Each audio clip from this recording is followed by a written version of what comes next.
Kenapa ijazah Gibran disembunyikan? Sidang Komisi Informasi Pusat kemarin memunculkan suatu pertanyaan besar. Kenapa dokumen kesetaraan ijazah SMA Gibran dinyatakan informasi publik yang dikecualikan? Kemendikbudristek menegaskan bahwa dua dokumen yang diminta, yaitu surat kesetaraan pendidikan grade 12 dari UTS Insert Sydney dan notulensi rapat tim penilai kesetaraan, tidak bisa dibuka ke publik karena sudah melalui uji konsekuensi. Artinya, menurut Kemendikbudristek, membuka dokumen itu justru bisa menimbulkan dampak negatif terhadap kepentingan publik atau negara. Padahal, menurut logika kita, justru sebaliknya, tertutupnya akses terhadap informasi legalitas ijazah Gibran justru akan menimbulkan dampak negatif untuk publik karena dugaan ijazah palsu akan semakin menguat. Publik bertanya-tanya, dokumen pendidikan pejabat publik, apalagi wakil presiden, masa tidak boleh dibuka untuk kepentingan transparansi? Pemohon informasi Bonas Tua Silalahi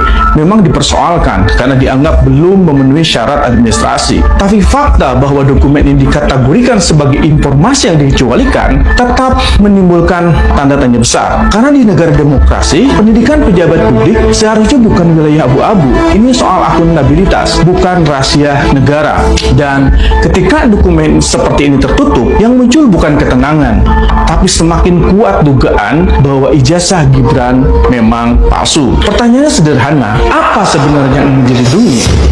Surat keterangan Gibran. Rakyat Indonesia, saya ingin tanya, kalau kita atau anak kita mau daftar kuliah, bisa nggak cuma pakai surat keterangan sekolah tanpa ijazah? Jawabannya, tidak bisa, ditolak mentah-mentah.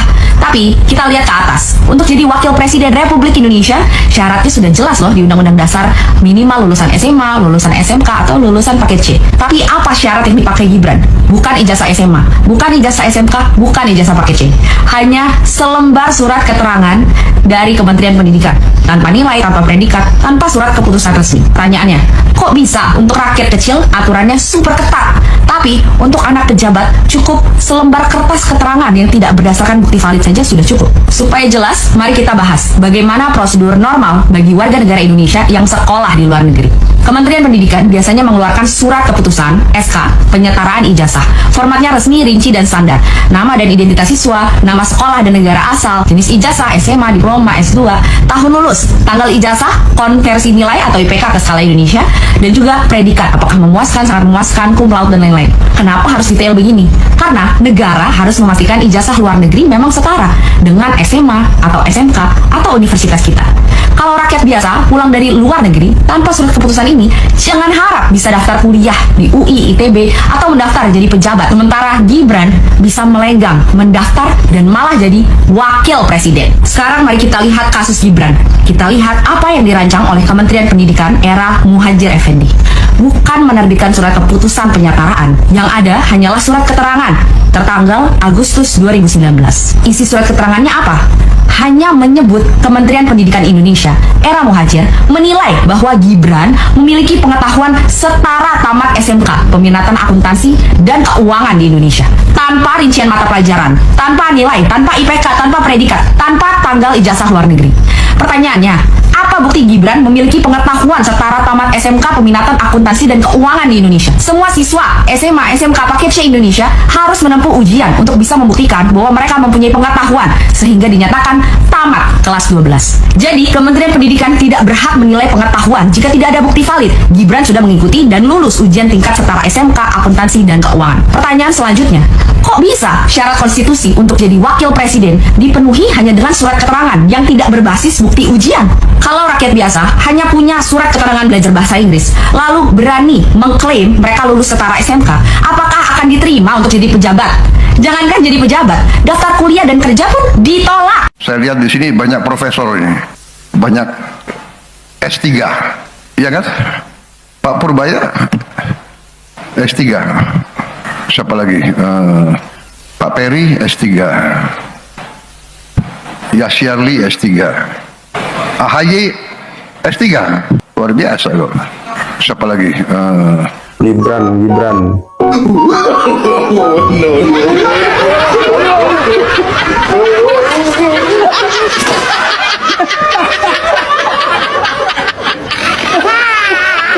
Adu keterampilan, adu skill, adu kompetensi. bukan ijazahmu apa, bukan adu ijazah sekarang ini, bukan. Kalau ijazahnya Pak Jokowi sudah pasti asli. Setuju? Yang asli dari, bukan ijazahnya. Ijazahnya asli, orangnya asli. Apakah Anda yakin bahwa ijazah Bapak palsu?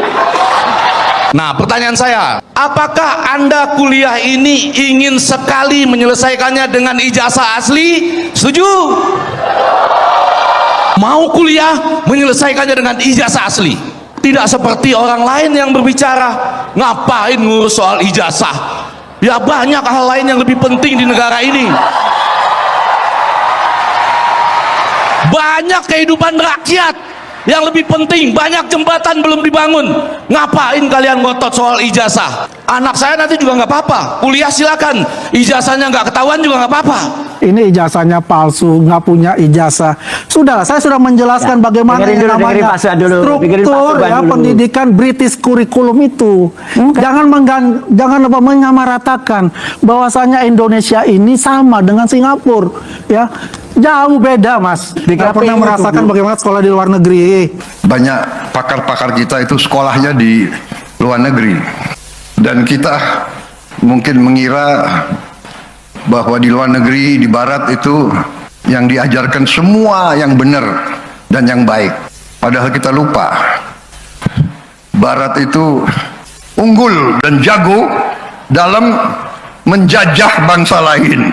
Mereka unggul dalam imperialisme. Jadi kalau kita ke sana belajar, ya kita harus waspada. Ya. Enggak semua yang diajarkan kita harus kita laksanakan. Kelemahan bangsa kita, kalau lihat bangsa asing langsung kita kagum. Saya mohon izin agak terlambat datang. Karena apa? Ini satu berita yang sangat penting. Barusan saya dari gedung KPU, Komisi Pemilihan Umum. Alhamdulillah, berkat doa teman-teman semua, berkat doa senior semua, saya dan tim sudah berhasil mendapatkan salinan ijazah palsunya Jokowi. Secara resmi, dan segera kita analisis. Kalau itu sama dengan yang kami teliti, maka kami tidak bisa dipidana karena penyebaran.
Ya, halo semuanya, selamat datang kembali di channel Jalur Emas. Hari ini kita akan membahas sebuah peristiwa yang sungguh mengguncang seluruh lapisan masyarakat Indonesia. Sebuah kabar yang jika benar-benar terjadi akan mengubah banyak hal di panggung politik nasional kita. Dan yang paling penting menyangkut sosok yang selama ini menjadi sorotan, yaitu Gibran Rakabuming Raka, putra dari mantan Presiden Joko Widodo. Video ini mengangkat sebuah pengakuan yang sangat mengejutkan, sebuah kesaksian yang datang dari orang yang seharusnya yang paling tahu kebenarannya, yaitu teman sekelas sendiri, yakni yang kini menyatakan secara terbuka bahwa Gibran ternyata tidak lulus SMA, tidak memiliki ijazah yang sah, dan hal ini bahkan membuat Presiden Prabowo Subianto yang awalnya mendukung penuh kini terlihat kaget dan seolah-olah melepaskan tanggung jawab atas peristiwa ini. Dan yang paling menyentuh hati, bahwa disebutkan Joko Widodo atau Jokowi sendiri sampai menangis dan meminta maaf karena tidak pernah membayangkan bahwa hal seperti ini akan menimpa anaknya sendiri. Semua yang akan saya sampaikan ini kita anggap sebagai kenyataan yang benar-benar terjadi, sebuah fakta yang kini harus dihadapi oleh kita semua, oleh keluarga, oleh pihak-pihak yang terlibat, dan tentu saja oleh seluruh rakyat Indonesia. Mari kita mulai dari awal, dari latar belakang yang membuat peristiwa ini menjadi begitu besar dan begitu penting untuk kita bahas bersama. Selama ini riwayat pendidikan Gibran Rakabuming Raka sudah banyak dibicarakan di publik. Beliau diketahui bersekolah di beberapa tempat, mulai dari di dalam negeri hingga kemudian melanjutkan ke luar negeri. Namun yang kemudian menjadi pertanyaan besar dan kini muncul ke permukaan adalah apakah beliau benar-benar menyelesaikan pendidikan menengah atas di Indonesia, apakah memiliki ijazah yang sah dan diakui oleh negara, dan apakah nilai-nilai yang tercatat dalam arsip sekolah benar-benar mencerminkan kelulusan yang sesungguhnya. Selama ini banyak pihak yang bertanya, namun jawaban yang diberikan selalu berputar pada pernyataan bahwa semua sudah beres. Beliau memang bersekolah di sana dan bahwa ijazahnya ada. Namun tidak pernah ada diperlihatkan secara terbuka, tidak pernah diperlihatkan secara rinci, dan ketika ditanya lebih lanjut, jawabannya seringkali berubah-ubah atau dialihkan ke hal lain. Kini datanglah sosok yang mengaku sebagai teman sekelas Gibran saat di SMA, seseorang yang berada di lingkungan yang sama, yang mengalami masa-masa sekolah pada waktu SMA, yang tahu bagaimana proses belajar, ujian, hingga kelulusan berlangsung di sekolah tersebut. Dan orang ini menyatakan sesuatu yang sangat mengejutkan, bahwa Gibran ternyata tidak lulus, tidak memiliki ijazah SMA yang sah, dan nilai-nilai yang ada justru menunjukkan ketidaklulusan. Beliau menyebutkan mata pelajaran yang nilainya tidak memenuhi syarat, menyebutkan bahwa tidak ada tanda-tanda kelulusan yang sah, dan bahwa hal ini sebenarnya diketahui oleh pihak sekolah maupun keluarga. Namun selama ini disembunyikan dari publik.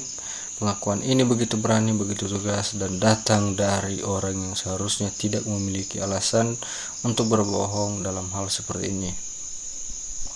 Jika beliau berbohong, maka itu berarti beliau mempertaruhkan nama baiknya sendiri, bahkan bisa terkena sanksi hukum.